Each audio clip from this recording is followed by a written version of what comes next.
Dans l'actualité également, ce rassemblement à Paris contre le jeu trouble de la Russie en République centrafricaine, avec notamment cette présence de mercenaires de la société Wagner.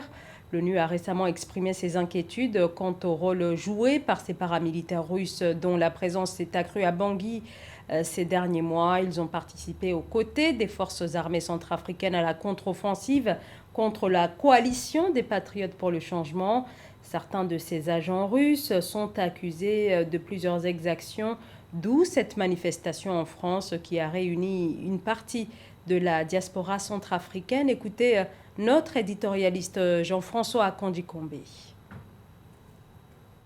Il s'agit donc de dire non au mercenariat, mais oui à la coopération d'État à État avec la Russie, à l'exemple de ce qui se fait d'ailleurs aujourd'hui avec le Rwanda. Et il faut savoir tout de même que les Centrafricains ont de solides raisons de rejeter le mercenariat aujourd'hui. Les groupes armés qui écument encore le pays aujourd'hui et qui sont signataires de l'accord de Khartoum sont pour la plupart dirigés par des mercenaires étrangers. Et par ailleurs, par le passé, le pays a déjà connu cette situation actuelle où le pouvoir fait appel à des mercenaires. C'était le cas par exemple avec les Banyamulenge de Jean-Pierre Bemba, avec toujours les mêmes conséquences criminelles pour la population civile. Et le gouvernement centrafricain lui-même avait d'ailleurs, à la suite de tout cela, dit plus jamais ça, en ratifiant la Convention internationale contre le mercenariat. D'une certaine manière, ce que demandent les manifestants du 12 juin, c'est le respect de cet engagement du pays.